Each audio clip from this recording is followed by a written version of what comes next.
안녕하세요. 오늘도 사연살롱을 찾아주셔서 감사합니다. 저는 현재 서울에서 5살 된 아들아이를 키우며 직장에 다니고 있는 워킹맘이에요. 결혼한 지는 벌써 6년이 다 되어 가는데요. 얼마 전 자기는 애 안 낳을 거라는 저보다 5살 어린 형님이 조카를 낳고 직장을 그만둔 일이 있어서 사연을 신청하게 되었어요. 제가 사연을 보낸 계기가 조금 황당하죠. 그게요, 사실은 본인은 아니었지만 형님과 저는 사이가 좋지 않았어요.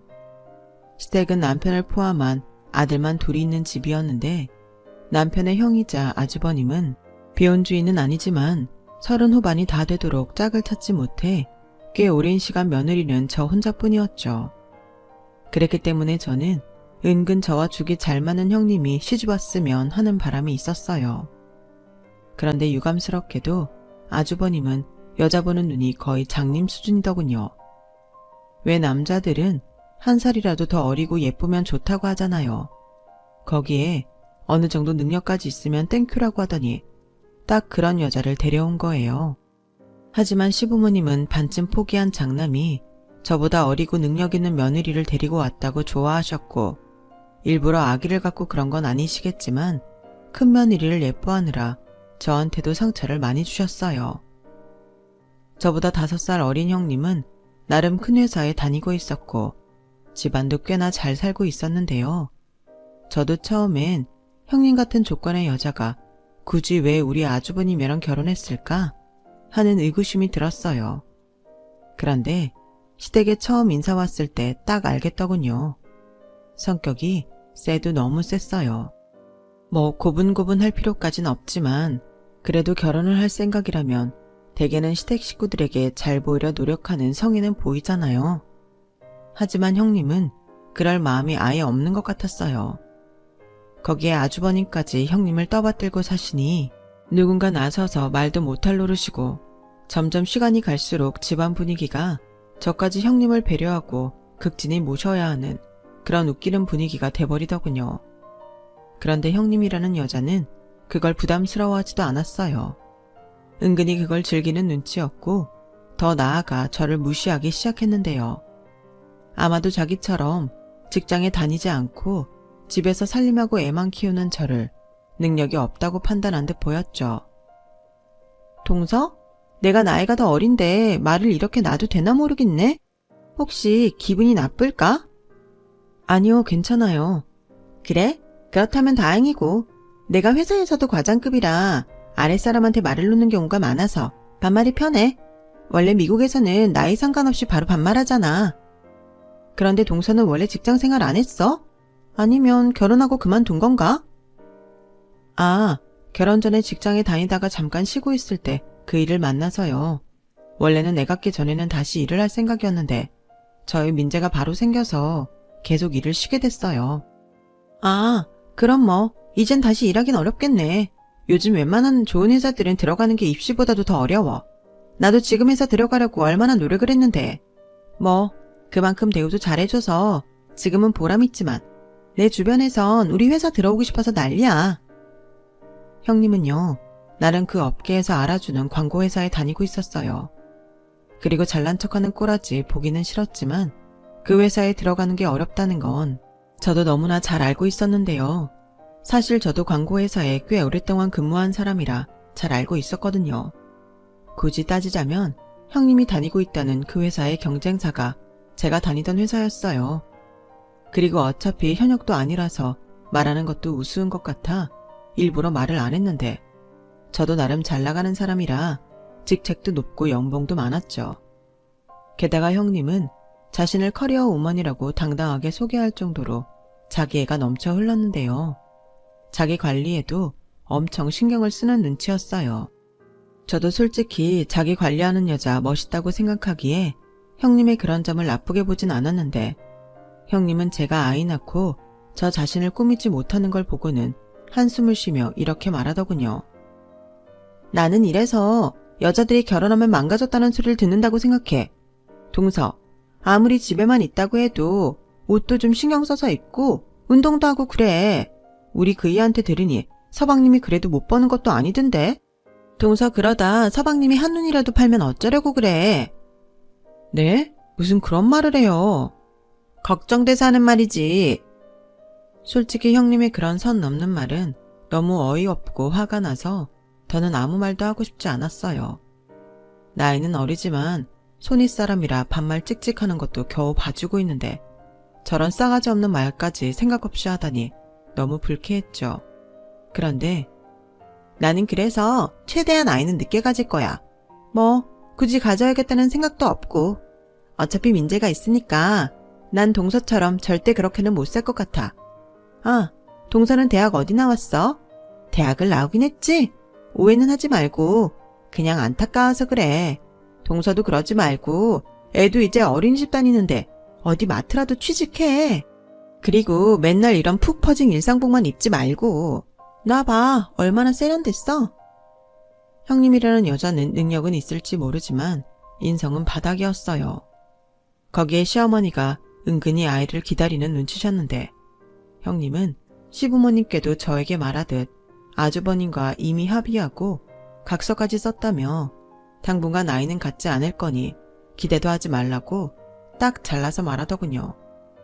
이쯤 되면 온 식구가 형님의 눈치를 보는 신세나 다름이 없었어요. 시아버님은 처음에 능력 있고 똑소리 나는 맏며느리가 들어왔다고 좋아하셨는데 나중엔 혀를 내두르셨죠. 그래도 저희 시부모님은 꽤 성품이 좋으신 분들이라 뭐라고 하시진 않으셨는데요. 그중 시어머니는 여자도 능력이 있으면 그럴 수 있다며 형님을 존중하셨고 요즘처럼 힘든 시기에 부부가 맞벌이하면 당신 아들도 덜 힘들 테니 알겠다고 좋게 넘어가라 하셨어요. 그러면서 우리는 민재가 있으니 뭐 급한 것도 없지. 지금 생각하면 민재 엄마가 큰일 했다. 너도 네 형님처럼 나가서 돈 벌고 싶을 텐데 애 때문에 참는 거잖아. 내가 그 마음도 모르지 않아. 그래서 그게 참 고맙다. 라고 말씀을 해주셨는데 어쨌든 제 마음을 알아주시는 거니 그것도 참 감사하더라고요. 그런데요, 시어머니의 말을 다 들은 형님은 또 뭐가 마음에 들지 않는지 그 입을 가만두지 않았는데요. 어머니, 제 생각엔 꼭 그런 것 같진 않은데요. 들어보니 동서는 취직이 아니라 취집을 선택했는데 민재 때문에 참는 게 아니죠. 오히려 민재 없었으면 눈치가 보이지 않았겠어요? 요즘 여자들 능력 있으면 다 나가서 일하려고 하는 건 맞지만 반면 능력 없는 여자들은 갈 곳도 없어요. 동서, 예전 회사에서 월급 얼마 받았어? 한 200 받았어? 저 어린 것의 입을 어쩌면 좋을까요? 저는 차마 제 입으로 나는 그때 기준으로 월 400은 받았어 라는 말을 할까 잠시 고민했어요. 그런데 시어머님도 제가 그 정도는 안 될 것 같다고 생각하셨는지 딴애는 저를 배려해서 얘는 벌써 시간이 얼마나 지났는데 뭘 그런 걸 물어. 그리고 네가 좀 많이 버는 거지? 원래 여자들 그 정도 받으면 많이 받는 거다. 네가 아무리 시집 온 지 얼마 되지 않고 나이가 어려도 네 동서 무시하면 안 되는 거야. 라고 저 대신 말씀하시는데 타이밍을 놓친 마당이라 다시 제가 정정하는 것도 웃긴 것 같아 그냥 똥 밟았다고 생각하고 넘겼어요. 그리고 제가 아무리 있는 사실을 말해도 지 잘난 맛에 사는 형님이 믿지 않을 것이 분명했기에 더 말하지도 않았죠. 그러자 형님은 아무것도 물어보지 않았는데도 자기는 세후로 340 정도 받는다며 특유의 미소를 짓는데 아마 그때부터 저도 다시 일을 해볼까 하는 생각을 하게 된 것 같아요. 저도 사람인데 저 기고만장한 형님의 기세를 꺾어버리고 싶었거든요. 하지만 한편으로는 고민도 있었어요. 모든 경단녀들이 비슷한 생각을 할 것 같은데 일을 쉰 지 당시로는 4년이 넘어가고 있어서 불안하지 않았다면 거짓말이었죠. 특히나 광고 쪽 일은 너무 빨리 변하는 곳이라 더 막연하긴 했거든요. 그렇게 이런저런 고민을 하는 시간이 계속됐어요. 솔직히 형님이 오시기 전까지는 남편과도 아무 문제 없고 시부모님과도 그 어떤 문제가 없어서 별 다른 고민도 없이 아이 크는 것 보는 재미로 살았는데 형님이라는 짱돌이 들어온 뒤에 평화롭던 제 인생은 조금씩 물결을 일기 시작했어요. 우선 형님이 들어와서 맞이한 첫 명절부터 우려했던 일이 벌어졌어요. 시어머니는 명절 첫날 모두 모여 음식을 하자고 했지만 형님은 중요한 프로젝트를 맡고 있어서 그날도 집에서 일을 해야 한다고 했고 대신 아주버님을 보낸다고 하는데 제가 어떻게 아무것도 모르는 아주버님을 형님 대신이라고 붙잡고 일을 하자고 하겠어요. 시아버님은 형님의 그런 태도가 마음에 들지 않는지 딱딱하게 굳은 얼굴로 TV만 보셨고 저희 남편은 원래 남의 일에는 크게 관심이 없는 성격이라 집안 분위기가 그렇든 말든 아들이랑 놀면서 신경 쓰지 않았어요. 대신 시어머니께서는 복잡 미묘한 얼굴을 하고 계셨는데 아마도 당신도 갓 시집온 첫째 며느리가 마음에 들지 않지만 일 때문이라고 하니 뭐라고 하기가 그런 듯 보였어요. 그리고 다음날 아침 차례 지낼 준비를 마쳤는데도 형님이 오지 않았는데 그때는 저도 화가 나더라고요. 그래서 형님에게 전화를 걸었죠. 형님, 오시는 중이에요. 지금 차례 지낼 준비 다 끝났는데 식구들이랑 친척들 전부 기다리시거든요. 아, 동서, 미안해. 내가 어제 새벽 늦게까지 일을 하다가 잠이 들어서 늦잠을 잤네. 우리 그이 먼저 보낼 테니까 일단 차례 지내자. 막말로 내 조상도 아닌데 나 하나 기다리는 건 좀 아니지. 나도 최대한 빨리 준비해서 갈게. 참 어이가 없지 않나요? 무슨 일을 얼마나 대단하게 한다고 갓 시집온 며느리가 저렇게 행동을 하다니. 저는 이번 일만큼은 너그러운 시부모님도 참지 않을 거라고 오지랖 넓게 걱정을 했어요. 그런데요, 제 예상과 달리 오히려 제가 서운한 일만 일어났어요. 어머님, 아버님, 늦어서 죄송해요. 저도 최대한 맞추려고 노력하는데 워낙 업무량이 많다 보니 이렇게 됐어요. 제가 원래 결혼 전까지는 명절이고 뭐고 없이 일만 했거든요. 그래도 차차 조율하고 있으니까 양해 부탁드려요. 이 사람이 워낙 일중독이라서 좀 그런 면이 있긴 해. 근데 난 그게 좋아서 결혼한 거니까 엄마 아빠가 좀 봐줘요. 우리 집은 맏며느리 같은 재수씨가 있잖아. 그래도 그렇지. 한 집안 같은 며느리인데 누군 와서 일하고 누군 못 오고 그러면 안 된다. 민재 엄마 기분 상할 건 생각 안 해? 그야 똑같지 않잖아요. 이 사람은 직장 다니고 재수씨는 집에서 노는데. 아주버님, 그 말은 좀 그런데요. 제가 직장에 안 다닌다고 노는 건 아닌데요. 아, 말이 그렇다고요. 시간은 아무래도 이 사람보다는 재수씨가 더 자유로우니까요. 오해는 하지 말아요. 기분 나쁘라고 한 말은 아니니까. 다만 이 사람 좀 불편하지 않게 배려해달라는 말이에요. 형, 원래 배려받고 싶으면 내가 먼저 배려해야 하는 거야. 막말로 형수가 벌어서 우리한테 주는 것도 아닌데 왜 저 사람이 매번 형수를 배려해야 해? 나도 그건 아닌 것 같다. 형수, 저는 일하는 여자 충분히 이해해요. 그런데요, 그걸 방패처럼 쓰시면 안 되죠. 저도 직장 다니지만 좀 오바잖아요. 서방님, 같은 직장 아니잖아요. 저희 분야는 좀 그래요. 아무튼 늦어서 죄송합니다. 차례는 다 지내신 거죠? 형님은 저희 남편 말에 서둘러 이야기를 마치려 했어요. 그러자 아주버님이 저희 남편을 향해 불편한 시선을 던지기도 했는데 명절에 가족끼리 싸우는 일은 없어야 해서 그냥 넘기려 했고 명절 당일이고 이제야 식구들이 다 모여서 점심을 뭘 먹으면 좋을까 고민하고 있었는데 형님이 온 지 2시간이 되지 않아 나갈 채비를 했어요. 형님, 어디 가세요? 친정 가야지. 동서는 친정 안 가? 저도 갈 건데 점심 먹고 같이 움직이시죠. 오신 지 얼마 되지도 않으셨잖아요. 그게 우리 집은 포항이라 좀 멀어. 지금도 늦었다니까. 동선의 친정은 가깝다며. 네, 뭐 포항에 비하면 저희 친정은 안양이라. 집 가까워서 좋겠다. 그럼 동서는 그냥 저녁도 먹고 가. 어머님 아버님 적적하시잖아. 자기야, 우린 얼른 가자. 차 막혀. 저는 형님의 말과 태도에 이젠 헛웃음이 튀어나왔어요.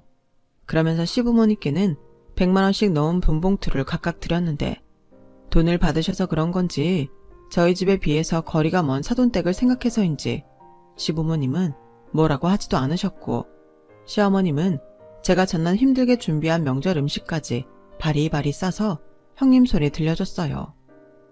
당연히 서운했죠. 그게 저를 서운하게 할 의도는 없으셨는지 모르지만 같은 며느리 입장에서 좋을 수는 없었으니까요. 그리고 그렇게 큰 돈은 용돈으로 처음 받아보신다며 시어머님이 어찌나 좋아하시는지 20만 원 챙겨드린 저로서는 미망하기까지 했어요. 그뿐만 아니었어요.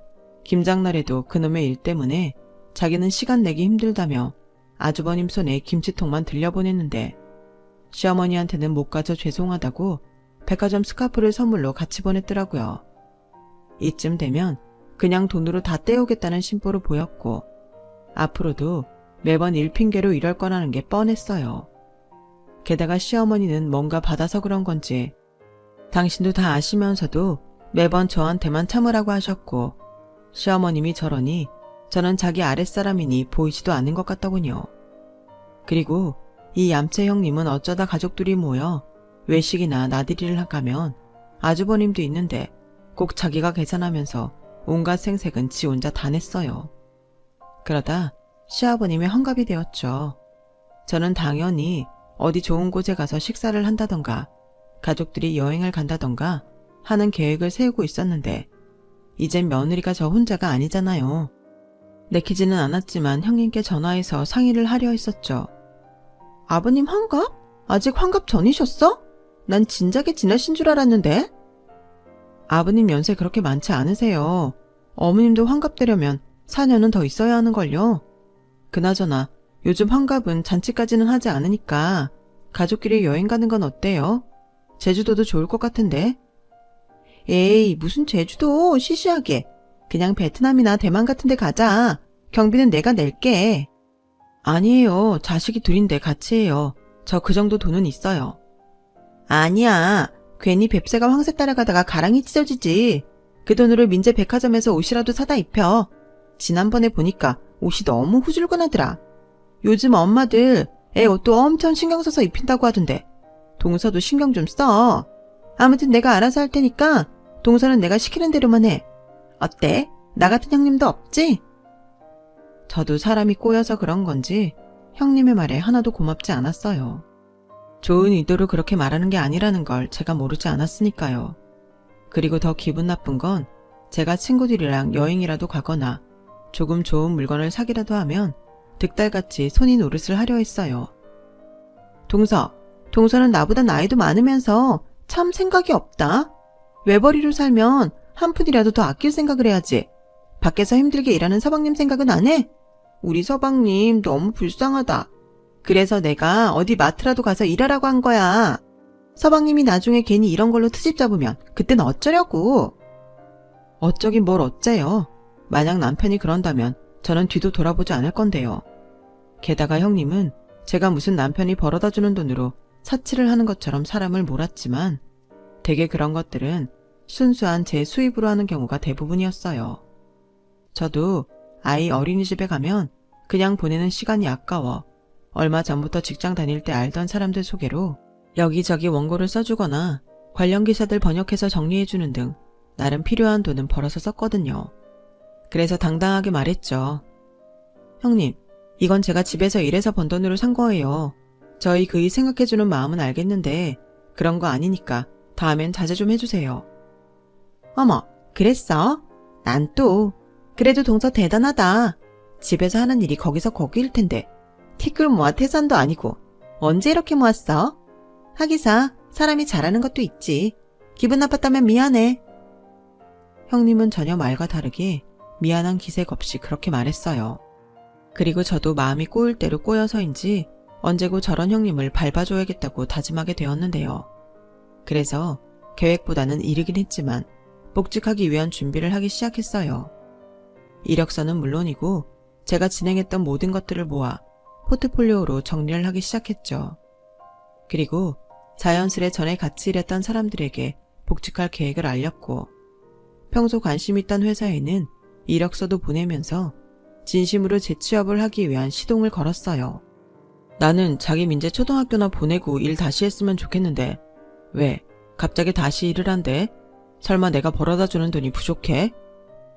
아니야. 그냥 계속 이렇게 살다가는 자존감 떨어져서 못 살 것 같아서 그래. 그리고 주변 엄마들 보니까 초등학교 가서는 애가 더 일찍 와서 그때도 다시 일하긴 어렵다고 하더라. 그래서 이왕 할 거면 하루라도 빨리 하려고 오래 쉬기도 했고. 자기, 전에는 광고회사 다녔다고 했지? 형수도 지금 광고회사 다니고. 그럼 형수한테 말해보면 어때? 자기 회사 다닐 때 나름 잘 나갔다며. 퍽이나 당신 형수가 날 인정하겠다. 행여나 아주버님이나 형님한테 나 광고회사 다녔다고 말하지 마. 왜? 비밀도 아닌데. 괜히 또 사람 기분 나쁘게 갈굴 게 뻔하니까 그렇지. 그리고 나도 이렇게 된 거 적당한 회사엔 안 갈 거야. 야, 우리 마누라 제대로 열받았네. 알았어. 난 무조건 우리 자기 편이야. 이걸 편먹고 싸우자고 시작한 일은 아니었는데 이렇게 된 거 저도 최선을 다하지 않을 수 없게 됐어요. 그리고 기회는 정말 예상 밖에서 저를 찾아왔는데요. 선배, 전에 다시 일하고 싶다고 하셨죠? 제가 선배 얘기를 다른 선배한테 했거든요. 그런데 완전 대박. 예전에 선배 예뻐하던 노이사님 있잖아요. 그분이 선배 스카우트 한다고 연락처 알려달래요. 저 알려줘도 되죠? 노이사님이? 그럼 나도 완전 감사하지. 근데 전에 회사 그만두셨다고 하지 않으셨어? 애들 때문에 캐나다 나가신다고 하셨던 것 같은데. 그게 언제적 일인데요. 재작년에 귀국하셨죠. 그리고 지금은 저희 회사 아니고 다른 회사 다니세요. 그래서 저 솔직히 이 얘기를 해야 하나 말아야 하나 고민했다니까요. 저는 당연히 선배가 저희 회사 다시 오셨으면 좋겠으니까. 나도 그러고 싶지. 근데 그 회사가 다시 다니고 싶다고 넣어주고 그러지 않잖아. 그러니까요. 대기업은 이런 게 안 좋아요. 사람들이 너무 많아. 사람이 적당히 없어야 사람은 수시로 뽑고 그러는 건데. 정은 씨 지금 은근히 자랑하는 거지? 대기업 다닌다고? 제가요? 설마요. 번데기 앞에서 주름 닫는 것도 아니고 제가 어떻게 전설 앞에서 자랑을 합니까? 아무튼 하루라도 빨리 복직하세요. 회사는 달라도 점심 같이 먹고 전처럼 맥주 한 잔도 하게요. 그래, 나도 그러고 싶다. 아무튼 고마워. 내가 복직하면 제일 먼저 정은 씨한테 밥 살게. 나 놀 때 부엌거리도 소개해주고 이래저래 내가 정은 씨한테 빚이 많다. 무슨 그런 말씀을. 제가 입사하고 선배 도움을 얼마나 많이 받았는데요. 아무튼 저 노 이사님, 아니지 이젠 사장님이지. 노 사장님한테 선배 번호 드릴게요. 꿈만 같았어요. 이미 놓아버린 줄이라고 생각했는데 제가 알던 사람들은 이제 각자의 회사에서 잘 나가는 사람이 되어 있는 것 같더라고요. 그리고 그 사람들이 저를 다시 끌어주는 그런 기분이 들었는데 벌써 취직을 한 것처럼 가슴이 뛰기 시작했어요. 사실 남편을 만나기 직전 일을 쉴 때는 회사가 그리고 일이 저를 갉아먹는다고 생각했는데 일을 손에서 놓으니 무슨 애증이라도 되는 건지 그렇게 그때가 그리울 수가 없더군요. 그리고 그날 오후 늦게 모르는 번호로 연락이 왔어요. 저를 스카우트하고 싶다던 노 이사님, 아니 노 사장님의 전화였죠. 지수씨, 오랜만이야. 잘 지냈어? 사장님, 아니지. 이젠 대표님이라고 불러야 한다면서요. 정말 대단하세요. 존경합니다. 뭘 또 존경까지. 어쩌다 보니까 그렇게 됐네. 그나저나 자기 복직한다고 해서 내가 얼마나 반가웠는지 알아? 마침 경력자가 절실했거든. 어디 연락 온 회사는 있고? 아니요, 아직은 없어요. 이력서 넣은 회사도 아직은 2군데밖에 없고요. 지수씨 같은 고스펙 사람은 이력서 넣으면 바로 연락 올 텐데 그 회사가 사람을 볼 줄 모르네.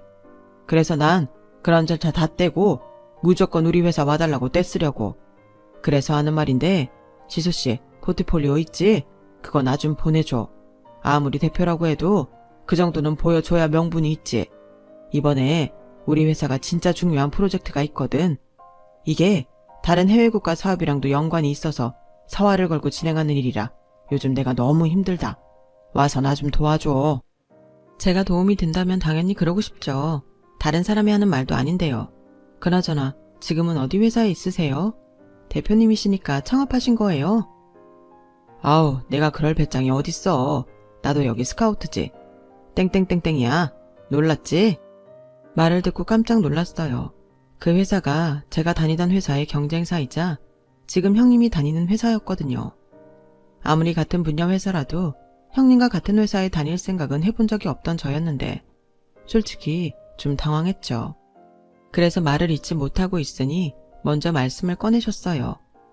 설마 예정 때문에 우리 회사 마다하는 거 아니지? 자기가 원래 한번 몸담으면 애사심이 끝내주잖아. 그래서 아주 탐이 나. 다른 회사에 뺏기기도 싫고. 일단은 전화로 이럴 게 아니라 하루라도 빨리 만나자. 어떻게 지내는지 너무 궁금해. 대표님은 한껏 들뜬 목소리로 빨리 만나자고 보채셨어요. 저는 그런 대표님이 너무 감사했죠.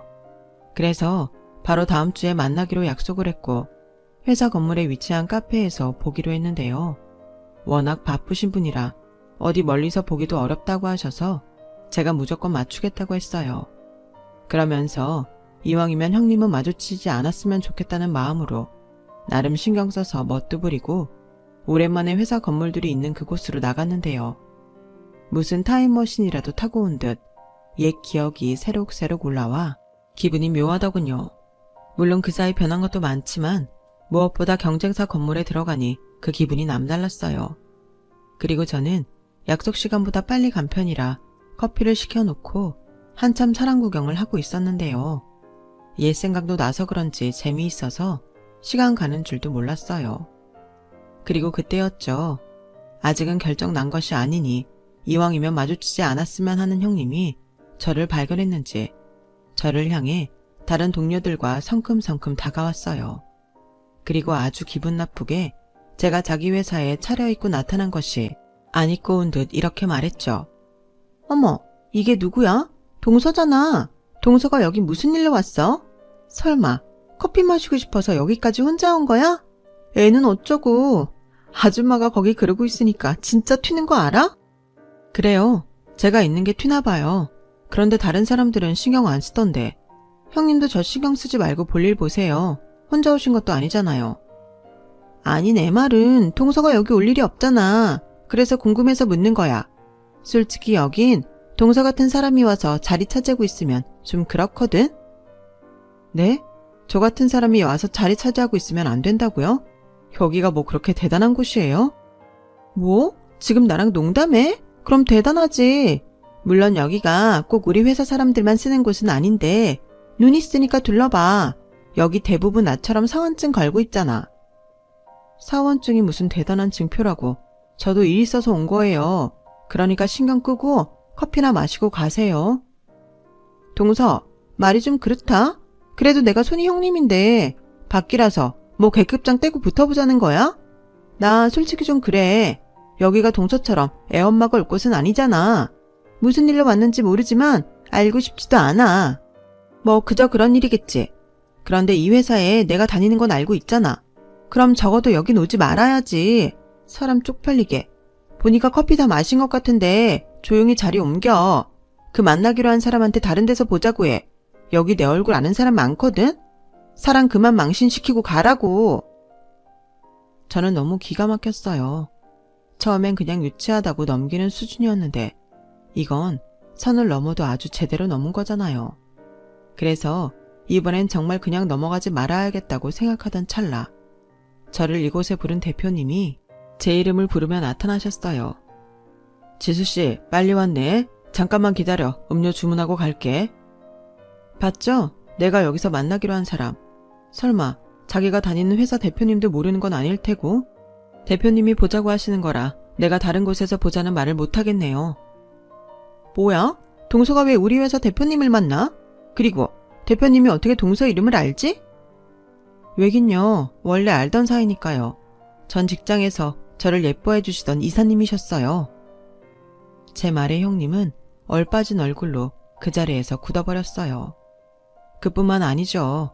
형님과 같이 온 사람들도 이 상황이 놀라운지 눈을 이리저리 굴리는데 그제야 저를 유심히 보는 것 같았어요. 그리고 대표님이 오시면서 형님과 다른 사람들 고개를 갸웃거리면서 쳐다봤는데 형님이 90도 폴더 인사를 하더니 꽁무니를 빼듯 그 자리를 도망치더군요. 어찌나 고소하던지 저도 모르게 웃음이 터지고 말았어요. 지수씨, 왜 그래? 그리고 아까 여기 있던 사람들 우리 회사 직원 같은데 지수씨 아는 사람이야? 아니요, 처음 봤어요. 저한테 자리 차지하지 말고 가라고 하길래 뭐라고 해줬거든요. 정말 요즘 젊은 사람들이 그래. 자기들밖에 모르더라고. 그나저나 내가 미안하네. 사원증의 이름은 봤어? 아니요, 뭘 그런 걸로. 괜찮아요. 저도 뭐라고 했는걸요. 그러지 말고 바쁘실 텐데 바로 본론 이야기부터 해주세요. 제가 쉬는 동안 감이 떨어졌을 것 같아서 걱정이 많아요. 무슨, 보내준 포트폴리오 보니까 지수씨 예전 그대로더라. 임원들도 만장일치야. 자기 언제부터 출근할 수 있어? 팀은 대충 능력 있는 사람들로 꾸렸고 지금 팀장급 뽑으면 돼. 그 팀장은 자기고. 저요? 제가 그렇게 중요한 자리에 어울릴까요? 그럼 이번 프로젝트는 무조건 경험이 있는 사람이 필요해. 자기 예전부터 쭉 글로벌 사업 쪽 일했잖아. 해외 바이오랑 협력해서 일도 많이 했고. 자기 포트폴리오 보고 사람들이 어서 모시자고 성화야. 다른 회사에 뺏기면 안 된다고. 어떻게 그런 능력을 갖고 이렇게 오래 쉴 수가 있어? 나 자기 영영 이 바닥에 안 들어오는 줄 알았잖아. 그러게요. 저도 그만둘 때는 그럴까도 했어요. 솔직히 너무 힘들잖아요. 그런데 배운 게 도둑질이라고 안 하니까 이게 또 너무 하고 싶은 거 있죠? 내가 그 마음을 알지. 그래서 나도 그때 스카우트 제의한 회사가 우리 회사야. 이렇게 대표까지 될 줄은 몰랐지만 아무튼 나 자기 오케이 하는 걸로 알아도 되지? 시간 오래 못 줘. 다음 주 바로 출근해줬으면 좋겠는데 대우는 서운하지 않게 해줄게. 지금은 프로젝트 계약직으로 우리가 모셔오는 걸로 하고 내년엔 제대로 채용하는 걸로 하자. 그래야 헛소문이 안 돌아. 네, 저는 대표님만 믿고 그저 열심히만 할게요. 제가 실망시켜드리는 건 아닌지 모르겠어요. 저 바짝 긴장하고 최선을 다할게요. 그래, 난 자기 그런 자세가 너무 좋아. 그럼 잘 부탁해. 우리 회사에 온 걸 진심으로 환영해. 참 고맙게도 대표님은 제가 전에 다녔던 회사의 연봉보다도 훨씬 높은 금액으로 저를 채용했어요. 그리고 남편은 제 얘기를 듣고 저를 다시 봤다며 입이 떡 하고 벌어졌는데 기분이 나쁘지 않더라고요. 저는 워낙 어릴 때부터 부모님이 잘난 척하는 사람은 꼴불견이라고 배우며 컸기에 자기 자랑 같은 건 하지 않는 편이었는데 그래서인지 남편의 반응이 더 재미있었어요. 그리고 형님은 그날 이후 전에는 잘 하지도 않던 카톡과 전화로 자꾸만 사람을 귀찮게 했는데요. 제가 이윽고 시댁 식구들에게 복직을 하기로 했다는 사실을 알리고 그 회사가 형님과 같은 회사라고 말을 하자 시부모님과 아주버님의 표정이 정말 가관도 아니었어요. 형님 얼굴은 뭐 말할 것도 없었고요. 사실 이미 회사에서는 제 소문이 퍼질 대로 퍼져서 형님도 이젠 저에 대해서 다 아는 눈치였고 제가 팀장으로 가면서 팀원들 인사자료를 다 받기에 거기에 끼지도 못하는 형님은 더 이상 저한테 잘난 척을 할 수 있는 처지가 아니었어요. 그리고 형님도 형님이지만 시어머님이 정말 많이 놀라셨는데 집에서 애 키우며 살림만 하던 제가 그렇게 잘 나간다고 생각한 형님보다 사실은 더 능력 있는 사람이었다는 게 많이 놀란 눈치셨어요. 예, 민재 엄마야. 난 솔직히 아까 말 듣고 너무 놀랐다. 너는 그렇게 능력도 좋은 애가 왜 그러고 살았어? 왜요? 저는 민재 키우는 것도 너무 보람있고 어머님이랑 명절 음식하고 제사 준비하는 것도 좋았는걸요. 그래도 그렇지. 너 은근히 내 뒤에서 나 흉봤을 거 아니야. 너보다 못한 네 형님은 그렇게 다 봐주고 넌 부려먹는다고. 아니에요. 저 그런 적 없어요. 솔직히 형님이 이리 빼고 저리 빼는 건 얄미워 죽겠었는데 어머님한테는 진짜 서운한 거 없어요. 착해 빠져서. 좋다. 우리 민재는 내가 전적으로 맡을게. 어린이집에서 데려와서 저녁까지 다 챙겨서 먹일 테니 넌 아무 걱정하지 말고 일해라. 정말요? 사실 다른 건 다 괜찮은데 민재가 걱정이었거든요. 그래, 내 주변 며느리 본 친구들도 다 그런 소리 하더라. 싫다고 해도 남의 손에 맡기는 건 또 싫으니까 자기들이 손자 손녀 보더라고. 난 뭐 그거에 비하면 다 큰애 보는 거지. 감사합니다. 제가 다른 건 몰라도 시댁복은 있나 봐요. 그렇게 저는 아이 걱정도 하지 않고 회사에 들어갈 수 있었어요. 그리고 첫 출근을 하니 제 이름이 적힌 자리가 딱 있는데 뭔가 심장이 마구 뛰더라고요. 그동안 충분히 쉬었으니 다시금 열심히 일하고 싶은 의욕이 샘솟았어요. 그리고 자리가 자리인지라 저도 형님의 위치가 어느 정도이고 능력이 얼만큼인지 알고 싶었는데 나 참 맨날 중요한 프로젝트 어쩌고 하더니 그런 능력은 없는 사람이더군요. 그냥 잘 나가는 척 코스프레를 하고 싶었던 게 분명했어요. 그런데 형님은 제가 자기보다 높은 직책과 연봉으로 같은 회사에 있는 것이 도저히 용납이 되지 않았는지 한 번은 퇴근하는데 저한테 따로 보자고 연락이 왔고 저는 회사 근처 호프집에서 형님을 마주했어요. 동서, 내가 아무리 생각해도 이건 너무 부당한 일이라서 그냥 넘길 수가 없겠다. 동서, 우리 대표님 이용해서 낙하산 입사한 거지? 그러지 않고서야 모집 공고도 없는데 이렇게 바로 들어올 수가 없잖아. 이봐요, 최영주 씨. 우리 공과사는 좀 구별할까요? 집안 대소사 의논하는 것도 아닌데. 그리고 이젠 영주 씨도 알지 않나? 나 회사 중요한 프로젝트 때문에 스카우트 된 거. 나 전에 다니던 회사가 땡땡땡땡이야. 그래서 대표님하고도 아는 사이였던 거고. 내가 낙하산인지 아닌지는 앞으로 보면 알 거잖아. 아, 영주 씨가 그렇게 어렵게 들어간 회사에 내가 너무 쉽게 들어가서 배 아파? 뭐가 그렇게 화가 났어? 난 좋은데. 한 집안 며느리가 같이 회사 다니면 너무 좋잖아. 집안 행사 일정도 같이 맞추고. 미리부터 말하지만 자기 이제 명절이랑 제사 때 일 핑계로 빠질 생각은 안 하는 게 좋을 거야. 그렇게 살면 안 창피하니?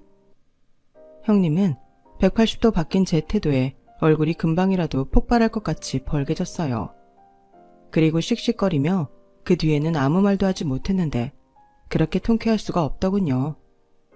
이러려고 복직한 건 맞는데 제 생각보다 형님이 더 기분 나빠하니 통쾌함이 두세 배는 되는 것 같았어요.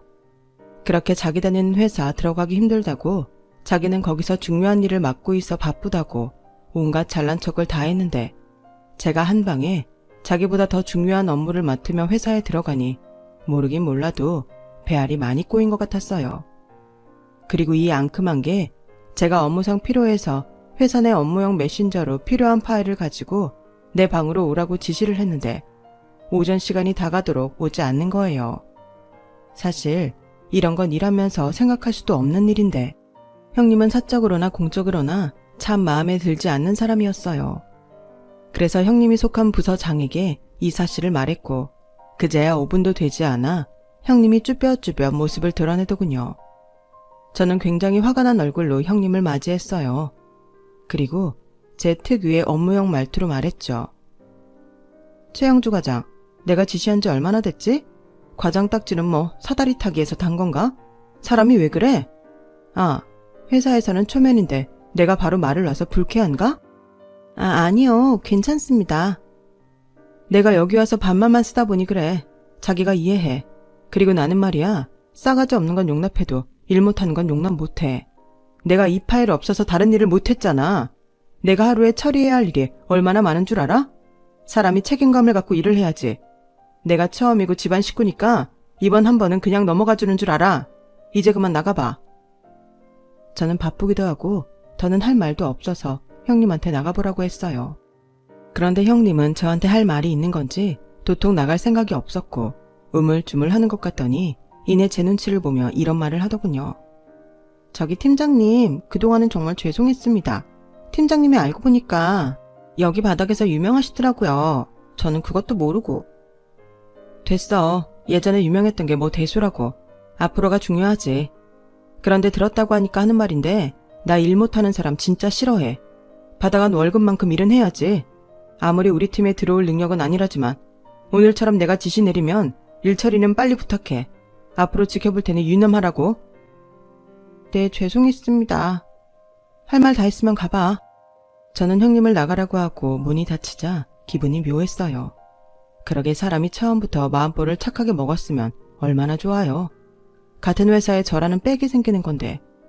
아무튼 그날 이후 형님은 말이 형님이지 회사에서는 물론이고 집에서도 제 눈치를 보느라 정신이 없더군요.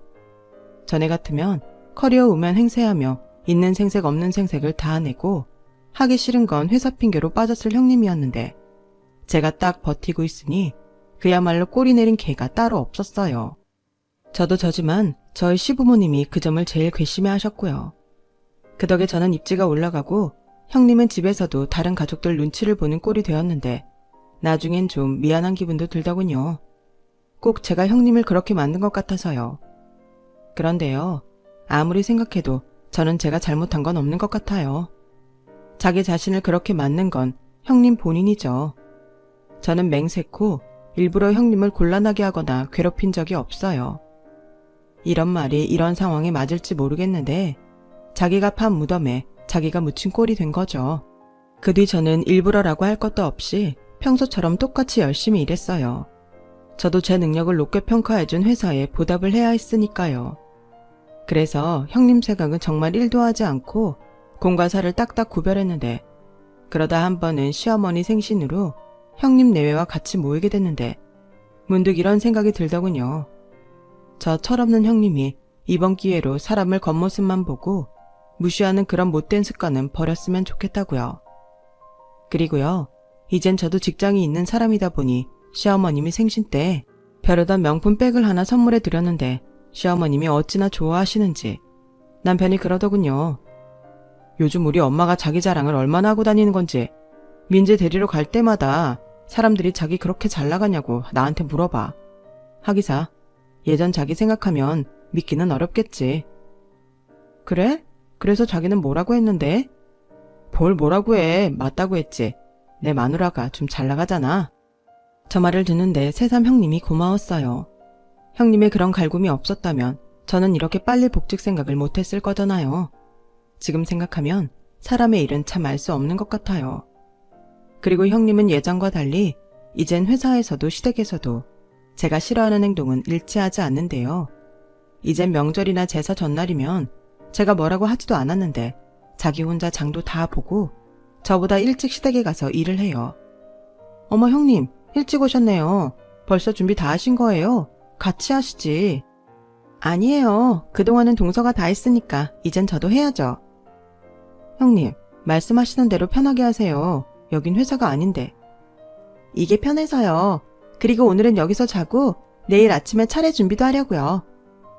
와, 정말요? 나는 불편해서 잠은 집에 가서 잘 건데. 천천히 오세요. 제가 다 할게요. 오늘 다 해서 할 것도 없어요. 참 권력이 좋긴 해요. 덕분에 저도 시어머니도 예전에 비하면 훨씬 편해졌죠. 뭐 그것도 사실은 순수한 마음에서 우러나오는 건 아니겠지만 제가 이미 회사 돌아가는 사정을 다 아는 이상 예전 같은 핑계는 될 수 없겠죠. 예전에 형님이라면 상상할 수도 없는 요즘이 저도 시어머니도 너무 웃긴 거 있죠.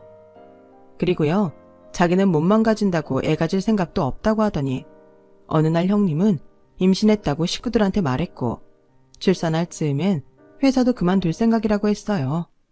정말 의외였죠. 그렇게 커리어 우먼 노래를 하더니 직장을 그만둘 줄은 몰랐거든요. 그리고 형님은 예쁜 여자 조카를 낳았어요.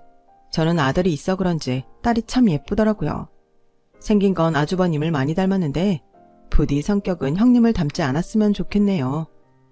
저도 그렇고 형님도 그렇고 사람은 역시 자기가 의도한 대로만 살 수는 없는 것 같아요. 저는 그게 오히려 제 인생을 더 좋은 방향으로 이끌었지만 글쎄요, 형님의 미래는 어떻게 될지 궁금합니다. 자기가 그렇게 무시하고 염려했던 그런 모습은 되지 않길 바래요. 그러면 같은 식구라고 하지만 너무 창피하잖아요. 혹 제가 너무하거나 많이 유치하게 보이실까요? 사실 형님과 이렇게 지내고 싶은 마음은 없었는데요. 첫 단추를 잘못 끼웠더니 결국 이런 마무리가 되고 말았네요. 또 모르죠. 어쨌든 한 가족이니 저희 사이도 어떤 계기로 달라질 수도 있겠네요. 그때는 부디 좋은 사이가 되었으면 합니다. 제 이야기는 여기까지예요.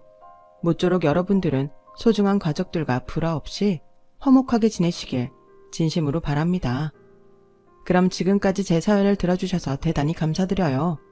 항상 건강하시고 오늘은 어제보다 내일은 오늘보다 더 행복하시길 진심으로 바라겠습니다. 여러분, 사연 댓글에 응원과 현명한 조언 부탁드려요. 좋아요와 구독은 저에게 큰 힘이 됩니다. 오늘도 좋은 일 가득하세요.